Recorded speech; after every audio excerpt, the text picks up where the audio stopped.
सीलमपुर में चाइनीज मांझे से कटे युवक की नाक, जीटीबी अस्पताल में किया जा रहा इलाज।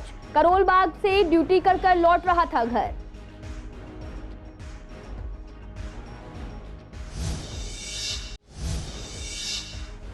मुस्तफाबाद इलाके में गिरी दीवार, एक मजदूर की दबकर हुई मौत। पुलिस ने शव को कब्जे में लेकर भेजा पोस्टमार्टम के लिए।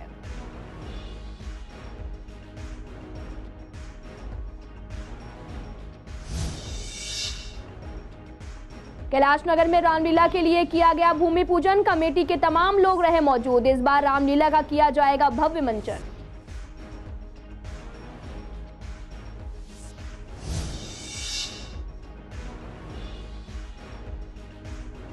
शराब की निजी दुकानें 31 अगस्त से हो गई बंद। मॉल्स और मेट्रो स्टेशन के आसपास खोली जाएंगी दुकानें। पूर्वी दिल्ली के लोगों का कहना, बढ़ेगी चोरी और छेड़खानी की वारदातें।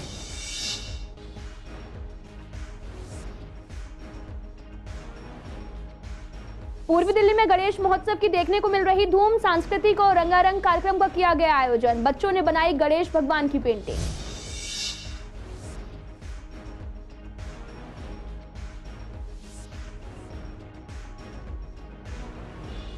नमस्कार, मैं आपके साथ अंकिता पाल। आप सभी का पूर्वी दिल्ली खास में एक बार फिर से स्वागत है। रुक करते हैं खबरों की तरफ। उत्तर पूर्वी दिल्ली के थाना सीलमपुर में युवक इलाके के सीलमपुर फ्लाईओवर पर करोल बाग से ड्यूटी से वापस अपने घर नंदनगरी जा रहा था। तभी अचानक सीलमपुर फ्लाईओवर पर मांझे से अचानक से युवक की नाक कट गई। वहीं तुरंत युवक को आनंद फानन में अस्पताल में भर्ती कराया गया। गनीमत ये रही कि युवक के नाक पर टाके नहीं आए। आखिरकार चाइनीज मांझा बैन होने के बावजूद भी ऐसे हादसे शास्त्री पार्क इलाके में होने से आम सी बात हो गए हैं, लेकिन प्रशासन इस पर कोई भी कार्रवाई नहीं कर रहा। लगी है ना, मैं करोल बाग से आ रहा था मार्केट से। अच्छा। और मैं अपने घर जा रहा था नंदनगरी में। और ये पत्नी का मंजा लगा है मेरे यहाँ पर हेलमेट में उसके पास। और जब उससे मेरी हेलमेट में भी अभी मेरे इसमें मंजा लग रहा है।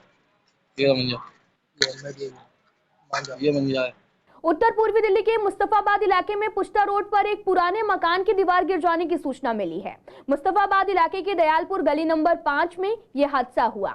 चश्मदीद की माने तो दीवार गिर जाने से एक मजदूर की मौत हो गई और 2-3 मजदूरों के घायल होने की सूचना मिली है। जानकारी के मुताबिक घायलों को नजदीकी अस्पताल में भर्ती कराया गया, जहां पर एक मजदूर की मौके पर ही मौत हो गई। घटना की सूचना मिलने पर दिल्ली पुलिस की पीसीआर वैन, दिल्ली आपदा प्रबंधन प्राधिकरण, कैंस रक्षक, एम्बुलेंस दल बल के साथ पहुंच गए, जहां पर राहत और बचाव का कार्य किया गया। चश्मदीद का कहना है कि कुछ मजदूरों को बेसमेंट में खुदाई के लिए लाया गया था। इस जगह पर फ्लैट का निर्माण किया जा रहा था, लेकिन नींव की खुदाई करते वक्त मजदूरों ने इस बात का ध्यान नहीं दिया कि मकान की दीवार गिर जाएगी। उनके खुदाई करने के दौरान दीवार गिर गई और उसमें कई मजदूर दब गए।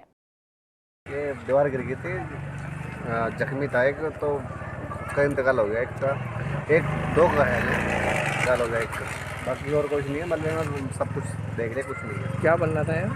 फ्लैट बन रहा है, ये दयालपुर में लगता है। 5 नंबर गली दयालपुर में लगता है। रामलीला की तैयारियां शुरू होने लगी हैं। पिछले 2 साल से कोरोना होने की वजह से रामलीला का मंचन नहीं हो पा रहा था। इस बार आयोजक रामलीला को भव्य बनाने की तैयारियां कर रहे हैं। 26 सितंबर से शुरू होने वाली रामलीलाओं को लेकर आज भूमि पूजन किया गया, जिस दौरान श्री धार्मिक रामलीला कमेटी कैलाश नगर के लोग भी मौजूद रहे। उन्होंने कहा कि इस बार की रामलीला भव्य होगी। भूमि पूजन के बाद सबको प्रसाद भी वितरित किया जाएगा। हमारे महावीर साईं पार्क के लिए फ्लाईओवर जा रहा है सहारनपुर वाला, बिल्कुल रामलीला के लिए यहाँ पे बंद कर दी गई थी। मगर हमारी महासंघ, जो हमारी महासंघ के अंदर सुरेश बिंदल जी हैं, महामंत्री भगवत रस्तोगी जी हैं और काफ़ी लोग हैं जिन्होंने प्रयास करा।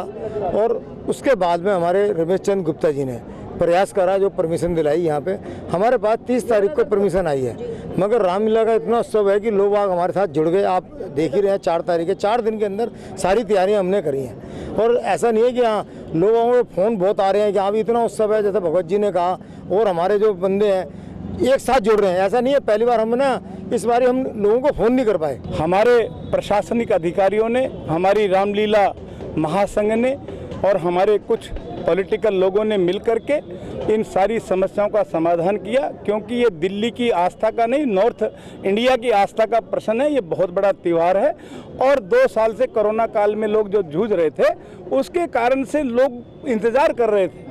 आज जैसे ही उनको खबर लगी कि लीलाओं की सारी बाधाएं दूर हो गई, तो हर्ष और उल्लास का वातावरण हो गया। लोगों ने ज़मीन अपना मैदान बुक कराना, भूखंड बुक कराया। भूखंड में जहाँ जहाँ कमी आ रही थी वो ठीक हो गया। बस माहौल बहुत बढ़िया है, हर जगह राममय है और श्री राम की कृपा से ये सब कुछ हो रहा है और आगे भी होगा। राजधानी में नई आबकारी नीति के तहत खुली शराब की निजी दुकानें 31 अगस्त को बंद हो गई हैं। दिल्ली में 1 सितंबर से पुरानी नीति के तहत शराब की बिक्री शुरू हो गई है। वहीं जगह जगह नई आबकारी नीति का विरोध प्रदर्शन भी देखने को मिला था। केजरीवाल सरकार का कहना है कि मॉल्स, मेट्रो स्टेशन के आसपास की जगहों पर शराब के ठेके खोले जाएंगे। इस पर जब हमने लोगों से बात की तो उनका कहना है कि मेट्रो स्टेशन के पास हजारों की तादाद में यात्री आते जाते रहते हैं।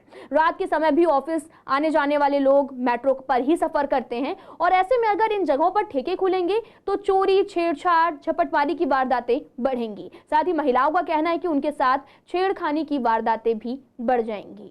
मैडम बहुत बेकार है, यहाँ पे तो सारे रिक्शे वाले और बिगड़ जाएंगे। नहीं है तो इतना पी के सब बदमाशी करते हैं, सबसे बदतमीजी से बात करते हैं और खुलेंगे तो और ये लोग बिगड़ जाएंगे, बहुत ज़्यादा बढ़ जाएंगे मैडम, बहुत ज़्यादा। मतलब ये सब पी पा के करेंगे, छेड़छाड़, बदतमीजी, ये सब बहुत ज़्यादा ही बढ़ जाएंगे फिर तो। यहाँ पे क्योंकि लड़कियों सब आती है और सब लड़के आते हैं, यहाँ पे तो और बेकार हो जाएगा समस्या जी। छीन छपटी तो ऐसे होता है, कोई जैसे नशेरी सब हो गया मोबाइल वोबाइल लेके। यहाँ तो बगल में ही है ठेका, ये सैन इनक्लेव में है, ये करकटडुमा में है, ये मार्केट में है। कमाई सारी वहीं पे दे देते हैं, सारे इधर उधर पड़े मिलते हैं। बहुत से लोग बाग गाली गुप्तार भी करते हैं, छीना झपटी भी करते हैं दारू पी के। यहाँ पर लोग जहाँ देखो लोग बाग दारू पीते रहते हैं, वहाँ पे गाली गुप्तार भी यहाँ होती हैं। दारू पी के लोग बाग बदतमीजी भी करते हैं। नहीं तो उसका तो सरकार की गलती है। अब इंसान जो भी दिन में कमाता है सारा ठेके पे ही दे देता है, तो इससे लेडीज़ को बहुत फर्क पड़ता है। कितना कमाएगा, दिक्कत ही है। अब घर में इंसान के खाना नहीं होगा, बच्चों को क्या खिलाएगा, क्या पिलाएगा, क्या करेगा। गणेश महोत्सव का हर जगह उत्साह देखने को मिल रहा, जगह जगह गणेश पूजन किया जा रहा। इस बीच सांस्कृतिक और रंगारंग कार्यक्रम का आयोजन भी किया जा रहा है। ऐसा ही कार्यक्रम सुख विहार के साई मंदिर में किया गया, जहां पर बच्चों को ड्राइंग कंपटीशन के जरिए गणेश जी की पेंटिंग बनाने के लिए कहा गया। दरअसल मंदिर के संस्थापक ईश्वर चंद सिंगल ने ये कार्यक्रम आयोजित किया, जिसमें तकरीबन 200 से 250 बच्चों ने पार्टिसिपेट किया, जिसमें बच्चों को प्राइज भी दिए गए, जिससे बच्चे भी बेहद खुश नजर आए। देखो यहाँ पे बच्चे 200 के कैपेसिटी के हिसाब से जो बच्चे हमारे थे 250 फॉर्म जो हम लेके आए थे वो 400 फॉर्म लेके आए थे, जिसमें बच्चे 200 हैं अभी अवेलेबल। तो कुछ बच्चे आ गए हैं, कुछ बच्चे जो रह गए हैं। ये कार्यक्रम के बच्चों का चित्रकला का प्रतियोगिता होती है। जो पेंटिंग हमारे गणेश जी जो हमारे स्थापित है यहाँ पे जो कर रहे हैं, ये उनकी पेंटिंग बनाते हैं बच्चे।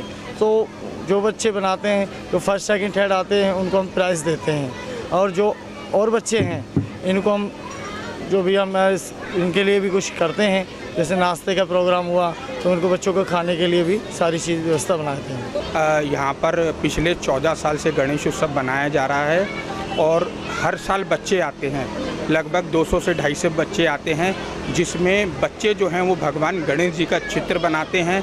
चित्र बनाने के बाद 2 से 3 दिन बाद बच्चों को सबको फर्स्ट सेकंड थर्ड का प्राइज़ दिया जा रहा है। और ये बहुत दिनों यहाँ से गणेश उत्सव तिकोना पार्क सुख विहार के सामने साईं मंदिर पे बनाया जाता है और गणेश उत्सव सबके सहयोग से हर साल बनाया जाता है। मेरा नाम प्रतीक्षा है। आपने क्या ड्राइंग बनाई है यहाँ पर? मैंने गणेश जी की ड्राइंग बनाई है। पहले भी पार्टिसिपेट किया है आपने? यस, बहुत ज़्यादा एक्साइटमेंट है और मुझे इतना डर भी लग रहा है कि क्या होगा आगे, मेरे को क्या मिलेगा। गणेश जी कैसा लग रहा है आपको यहाँ पे कॉम्पिटिशन में आकर के? अच्छा लग रहा है। पहले भी आपने पार्टिसिपेट किया था? कैलाश दीपक हॉस्पिटल में आज प्रिविलेज कार्ड की लॉन्चिंग की गई, जिसमें बुजुर्गों के लिए खास स्कीम भी रखी गई, जिनमें उन्हें ओपीडी, सर्जरी और कई तरह के ट्रीटमेंट में छूट दी जाएगी, जिससे सीनियर सिटीजन को इलाज से राहत मिलेगा। और साथ ही इस लॉन्चिंग में तकरीबन 150 लोगों का कार्ड बनाकर दिया जाएगा, जिससे कि वो अपना इलाज आसानी से करवा सकेंगे। वहीं टेस्टी ने बताया कि जिन लोगों के कार्ड आज नहीं बन पाएंगे, उन्हें बाद में कैंप के माध्यम से कार्ड दिया जाएगा। ये हमारा प्रिविलेज कार्ड है जो समाज के उन लोगों के लिए टारगेटेड है जिनके पास पैनल की या इंश्योरेंस की सुविधा उपलब्ध नहीं है। इस कार्ड के जरिए सब लोगों को priority admission, lab diagnostic services पे 20% डिस्काउंट, ओपीडी पे 20% डिस्काउंट, आईपीडी सर्विस पे 15% डिस्काउंट दिया जाएगा। और इसके अलावा free ambulance services in case of emergency, health checkups, ये सारी सुविधाएं दी जाएंगी। मैं समझता हूँ कि ये प्रिविलेज कार्ड जो हॉस्पिटल हमको दे रहा है ये हमारे क्षेत्र के रहने वाले जितने बुज़ुर्ग लोग हैं या जो ऐसे लोग हैं जिनके पास धन का थोड़ा सा अभाव रहता है, आजकल आपको पता है मेडिकल फैसिलिटीज़ बहुत महंगी हैं, तो ये कार्ड में हमको 20% का डिस्काउंट मिल रहा है, OPD पे भी मिल रहा है और टेस्ट लैब पे भी मिल रहा है। तो मैं समझता हूँ ये बहुत बड़ी हेल्प है। 20% का डिस्काउंट कम नहीं होता है और बहुत अच्छी फैसिलिटीज़ हमको मिल रही है। और एक एडिड एडवांटेज जो हॉस्पिटल ने हमको दिया है कि जो एम्बुलेंस की सुविधा है वो टू एंड फ्रो फ्री है। आप विधायकों ने शनिवार को दिल्ली नगर निगम द्वारा संचालित कुछ स्कूलों का दौरा किया और अपनी खराब स्थिति पर प्रकाश डाला और बीजेपी को घेरने के लिए कहा, जो अपने स्कूलों के निर्माण में कथित अनियमितताओं को लेकर अरविंद केजरीवाल सरकार को निशाना बना रहे हैं। तो इसके प्रमुख प्रवक्ता सौरभ भारद्वाज सहित आप विधायकों ने अपने भवनों, कक्षाओं और साथ ही शौचालयों का भी परिसरों की खराब स्थिति पर प्रकाश डालते हुए सोशल मीडिया प्लेटफॉर्म पर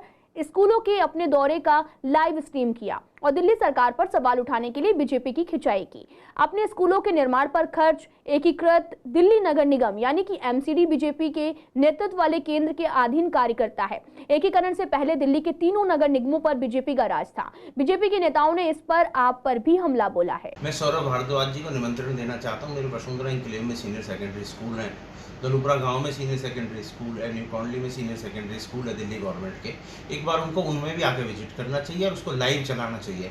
आपके उस इंटरनेशनल मॉडल की जब भी पहचान होगी जब आप इन सरकारी स्कूलों में निरीक्षण आके करेंगे। सिर्फ 4 स्कूलों को चमका देने से स्कूल नहीं चमकते हैं। ये बहुत ही ओछी तबके की राजनीति है। आज अगर MCD के स्कूलों में कोई कमी है तो उसके लिए भी दिल्ली सरकार जिम्मेदार है। जब एजुकेशन हेड का पैसा इन्होंने नहीं दिया तो दिल्ली सरकार जिम्मेदार है। लेकिन सीनियर सेकेंडरी स्कूल आज भी बच्चे टीन के स्कूलों में बैठ के चला रहे हैं। ये बहुत ही दुखदायी है। मुझे लगता है कि एक बार आना चाहिए, यहाँ की दुर्दशा देखनी चाहिए। टीन शेड में कैसे बच्चे पढ़ रहे हैं, उन्हें क्या संसाधन मिल रहे हैं, वो बच्चे एक डेस्क पे 5-5 बच्चे 4-4 बच्चे कैसे बैठे हैं, जमीन पे बच्चे कैसे बैठे हैं। मैं आज निमंत्रण देना चाहता हूँ आम आदमी पार्टी को, सौरभ भारद्वाज जी को, कि वो अपनी टीम के साथ आएँ और यहाँ लाइव चलाएं। वसुंधरा एन्क्लेव, न्यू कॉलोनी, दलुपरा, ये सारे सरकारी स्कूलों की कितनी बड़ी दुर्दशा है, मैं निमंत्रण देना चाहता हूँ। ये सिर्फ कह देना, किसी स्कूल को जाकर टारगेट कर देना, वहाँ से लाइव चला देना बहुत आसान है। जब अपने गिरवान में झाँकेंगे, मैं चाहता हूँ कि वो दिल्ली सरकार के अफसर, वो नेता आके इन मोहल्ला क्लिनिकों को विजिट करें, दिल्ली सरकार के स्कूलों को विजिट करें, तो इनकी सच्चाई आज अब धीरे धीरे जनता के सामने आ रही है। तो मुझे लगता है आने वाले समय में इनको जवाब जरूर मिलेगा। देखिए, ये सरासर निराधार है। आम आदमी पार्टी अपना अस्तित्व दिल्ली में धीरे धीरे खोती जा रही है और वो बौखलाए हुए लोग हैं। और MCD हमारे बहुत अच्छे स्कूल चलते हैं। आप लोगों को भी मैं कहता हूं कि हमारे MCD के सारे स्कूलों को आप भी विजिट कर आएँ। और हमारे MCD का स्कूल कोई भी टीन शेड में नहीं चल रहा। और ये जो इन्होंने जिस तरीके से बिना परमिशन के, बिना स्टाफ की, बिना प्रिंसिपल के परमिशन के, बिना एजुकेशन के अफसरों के परमिशन के बिना एकदम 15 लोग स्कूल में घुसते चले गए। वहाँ बेटियाँ भी पढ़ती हैं और वहाँ बाथरूम तक अंदर तक घुस गए, टॉयलेट तक चले गए। तो ये बहुत ही इन्होंने गलत काम किया है और इनको इनकी सज़ा मिलनी चाहिए। मैं बल्कि अपने एजुकेशन डायरेक्टर से यही एक बात कहूँगा कि इनके खिलाफ कानूनी कार्रवाई करें। वैसे उन्होंने पुलिस को कंप्लेंट की हुई है और आगे इनके ऊपर एक सख्त कार्रवाई करें कि स्कूल में बिना एजुकेशन डिपार्टमेंट के परमिशन के वो कैसे घुस गए। अगर आपको स्कूल का निरीक्षण करना है तो पहले आप जाइए, पहले आप एजुकेशन डायरेक्टर से जाकर परमिशन लीजिए। और ये अपने स्कूल देखते नहीं हैं, इनके स्कूलों का अभी कैलाश नगर में आप स्कूल देख लीजिए, मेरे क्षेत्र का है, कितनी दुर्दशा है उसके बाहर देखो आप कितनी दुर्दशा है, अंदर बहुत दुर्दशा है। लेकिन ये बौखला के लोग हैं, ये जिस तरीके से बौखलाए हुए हैं, ये इन्होंने गलत काम किया और इनके खिलाफ कानूनी कार्रवाई होनी चाहिए। फिलहाल इस बुलेटिन में इतना ही। तमाम खबरों के लिए आप देखते रहिए CCN लाइव।